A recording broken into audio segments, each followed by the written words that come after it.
bienvenue sur cette nouvelle vidéo. C'est une vidéo bonus. Je pensais pas la faire au début, mais je me suis dit il va y avoir 3 semaines, presque un mois sans vidéo entre l'épisode 5 et l'épisode 6. Donc je me suis dit que ça pourrait être intéressant de faire une petite vidéo qui, je l'espère, sera courte sur l'histoire un peu de Land Rover et du Discovery plus précisément. Et en deuxième partie, un petit recap sur le projet. Donc je suis en train de restaurer un Land Rover Discovery 2 de 2002. Mais qu'est-ce que je veux en faire? Je l'avais expliqué un peu dans la première vidéo, mais il y a très peu de monde qui l'ont vu. Donc je me suis dit que refaire un recap serait une bonne chose. Et en même temps, je voulais vous remercier pour tous les nouveaux venus sur la chaîne. On est presque 600 abonnés de plus qu'à la publication de la dernière vidéo, ce qui, à mon échelle, est beaucoup. Donc, merci pour ça. Et n'oubliez pas de laisser un like et de commenter cette vidéo si elle vous a plu. C'est très important pour l'algorithme YouTube. Sur cette petite introduction, je vous laisse à la vidéo.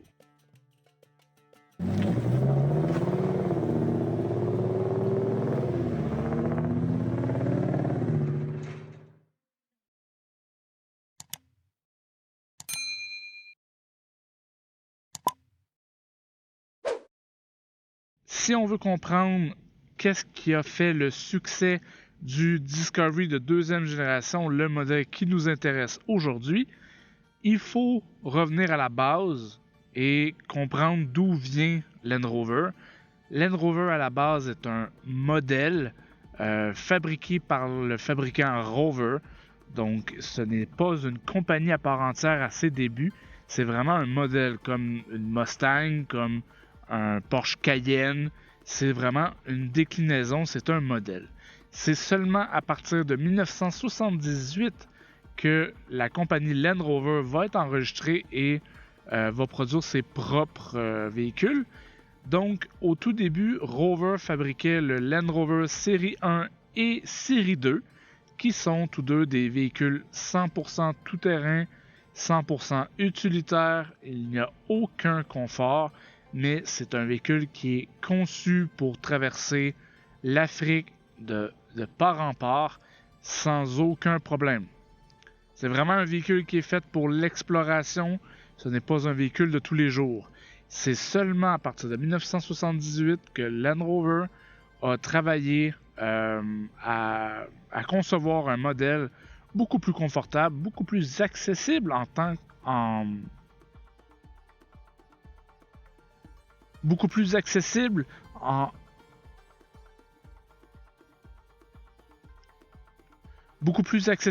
au niveau de son utilité. Donc ce n'est plus seulement un véhicule tout-terrain, c'est également le véhicule familial. On parle d'un peu plus de confort, mais ça reste un véhicule très sommaire, très basic, avec des sièges en cuir pour certaines options, mais rien de très flagrant comme on peut connaître aujourd'hui. C'est seulement en 1994, quand BMW va racheter la marque,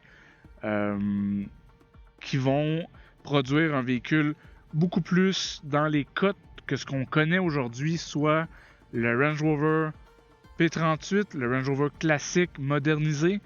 Et là, on peut vraiment voir la volonté de BMW de garder l'identité propre de Land Rover, mais tout en ajoutant une petite touche de luxe que BMW était beaucoup plus habitué à avoir. En 1989, on va voir apparaître dans le catalogue de Land Rover le modèle Discovery, qui se veut être un modèle un peu plus de base que le Range Rover classique, et surtout un véhicule vraiment conçu pour le tout-terrain, un franchisseur capable de vraiment traverser n'importe quel type de terrain. C'est un véhicule qui, en première phase, va être un 3 portes, donc 2 portes avant et la porte arrière, puisque ce n'est pas un haillon, mais vraiment une porte. Donc, c'est pas un véhicule qui était extrêmement, on va dire, utile pour une vie familiale, parce que oui, il y avait des bancs à l'arrière, mais l'accessibilité n'était pas excellente. Et c'est un problème qui va être corrigé dans les dernières phases du Discovery 1 et qui va être de base sur le Discovery 2.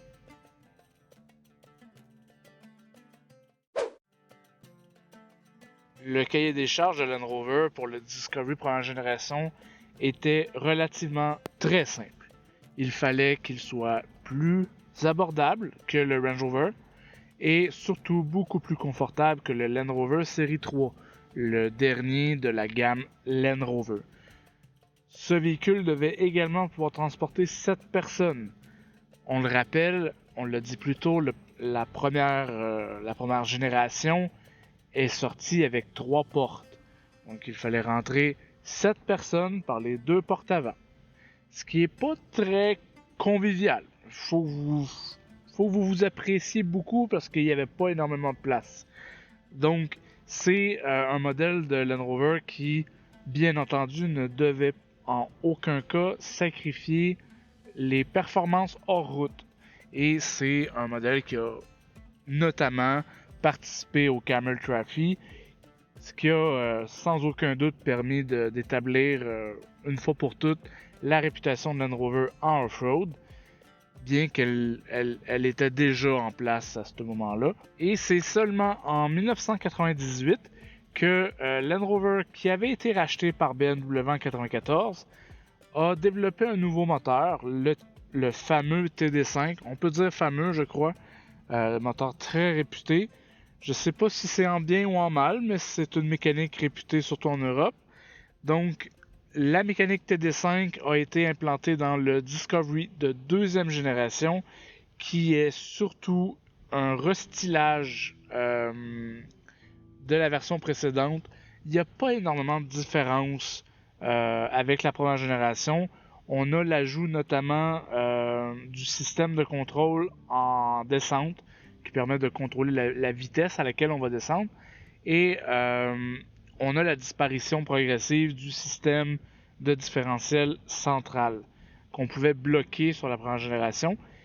Les Discovery 2 de 1998 à début 2002, donc la phase 1, avaient encore le différentiel central dans le transfer case, mais n'avaient plus la commande mécanique, le bras, pour l'activer. C'est un mode très fréquent dans la communauté des landistes, mais à partir de 2002 et plus, donc la phase 2, qui est un autre stylage qui ressemble beaucoup plus, à mon avis, à un LR4. Le LR3, c'est un peu un extraterrestre, mais bon. Donc, on a un restylage en 2002-2003, et là, on a la disparition complète et définitive du système de différentiel central. Et si on veut l'ajouter, il va falloir aller chercher un transfer case d'un modèle précédent. L'une des compétitions les plus célèbres auxquelles le Discovery 2 va avoir participé est sans aucun doute le Camel Trophy, qui se déroule dans plusieurs pays au travers du monde et dont Land Rover a bien évidemment gagné à plusieurs reprises. Un autre événement un petit peu moins connu que le Discovery 2 a participé, c'est en 1998 et c'est le Tempest Trek qui consistait ni plus ni moins à traverser le globe d'est en ouest. En 2005, un Discovery 2 a participé à la compétition du G4 en Utah et au Nevada. C'est un peu l'héritier spirituel du Camel Trophy. Et donc, le Discovery 2 a pu y participer avant d'être définitivement discontinué. Le projet Land Rover, pour moi, représente deux choses extrêmement importantes, deux rêves que j'ai depuis plusieurs années. Soit, dans un premier temps, c'est un challenge personnel. Je l'ai dit quand même souvent dans les vidéos, mais j'ai jamais soudé. J'ai fait de la mécanique quand même souvent, mais j'ai jamais réellement fait de carrosserie. Donc, c'est vraiment un challenge pour moi de refaire les planchers, de refaire la baie de pare-brise, de vraiment restaurer le véhicule. C'est une première et c'est important pour moi, dans le sens d'un défi personnel que je me suis donné. Et dans un deuxième temps, c'est un véhicule qui répond à un autre de mes rêves, soit d'explorer le continent nord-américain en véhicule aménagé. Je suis moi-même camionneur, je suis routier, donc je fais la route des États-Unis de long en large à longueur d'année. C'est mon travail. Donc j'ai une bucket list quand même assez importante de choses que j'aimerais voir, de choses que j'aimerais revoir aux États-Unis, au Canada, et certaines places que je n'ai pas pu aller comme l'Alaska que j'aimerais faire en véhicule aménagé. Donc ça répond à un rêve en même temps. Donc le projet sur la chaîne YouTube, ça va être tout d'abord de terminer la restauration, terminer les réparations mécaniques que le véhicule nécessite avant d'entreprendre un trip de 12, 14, 15 000 km. Il vaut mieux que le véhicule soit en ordre. Donc, suite à quoi, nous allons pouvoir faire l'aménagement ensemble.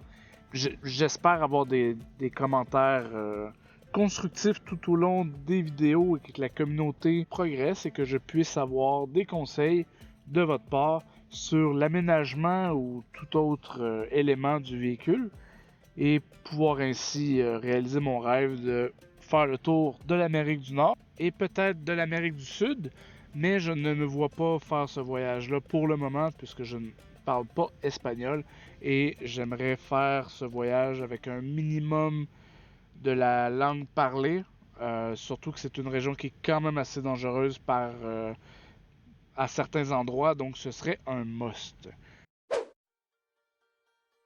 C'est ce qui conclut cette vidéo. On est environ à 12 minutes et demie, donc je pense qu'au niveau format, c'est à peu près parfait. N'hésitez surtout pas à me dire ce que vous en pensez. Je ne pense pas faire ce format souvent. C'était vraiment comme petit bonus avant Noël pour alimenter un trou. Mais je pense pas faire ce format-là souvent. J'ai pas l'équipement pour faire des voix off intéressantes. J'espère juste que j'aurais pas été trop ennuyant à ce sujet-là. Si vous êtes rendu à cette étape-ci dans la vidéo, premièrement, félicitations. Deuxièmement, mettez en commentaire gloire au disco. Comme ça, je veux savoir qui s'est rendu jusqu'au bout. Et sur ce, je vous souhaite de joyeuses fêtes et on se revoit le mois prochain pour l'épisode 6. On va terminer les planchers et le rocker extérieur.